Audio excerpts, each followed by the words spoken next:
kolik toho chceš. Jednu, dvě. Na všechno, co musíš, na to, co tě trápí, trčně sedět, pít a v kosti zrátí.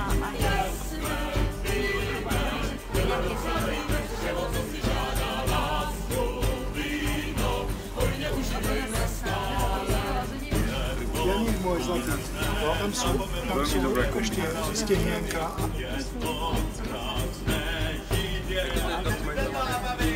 Oni mají věci taky, jsme potom tam docela způsobem. Kde jsme byli? Včera jsme byli na tom Spiskom hradě, ale taky 2,5ročný chlapec. A zdraví jak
Vás vítam na hrade Likava. Tento hrad patrí k najrozsiahlejším hradom na strednom Slovensku, aj k najvyšším na Slovensku, vďaka tomu, že výška jednej zo stien horného hradu dosahuje miestami až 36 metrov. Tento hrad bol hlavným sídlom litovských županov, na po zničení práve Likalský hrad prevzal túto funkciu od 15. storočia, teda Likava hlavným sídlom litovských županov. Tento hrad leží na morskej výške 650 metrov nad morom.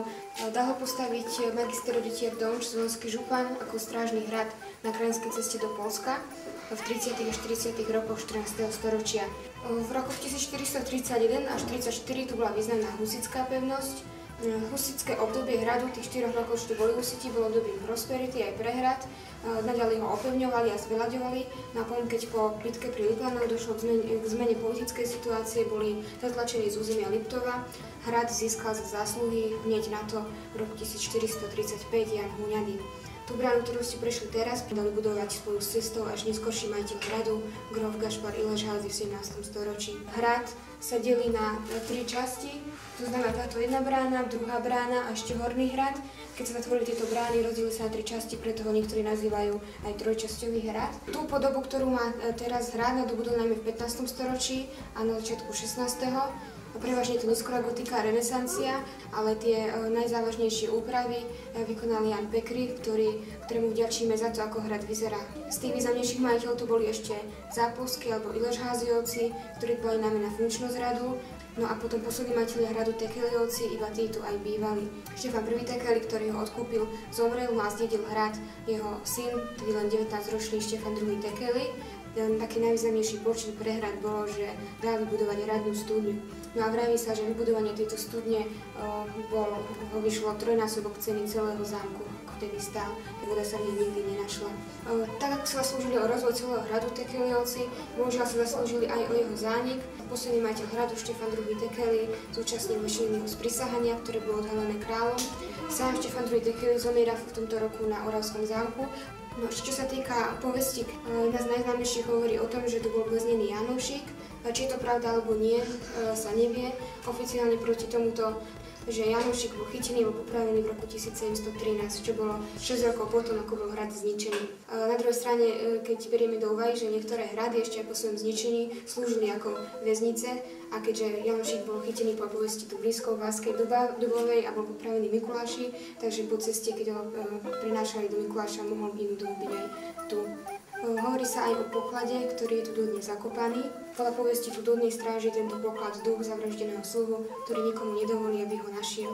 Ešte na druhom nádvorí si môžete všimnúť, tam je pôvodne zachovaný výklenok pre strelca a má vzácny tvar, pretože má nohavicový tvar, to je taký oblúk a nohavic. Bolo to kvôli tomu, že ten strelec sa mohol úplne komu mohol strieľať a náhnuť. Ďakujem za pozornosť. Ak budete niečo chcieť, viete sa kľudne spýtať.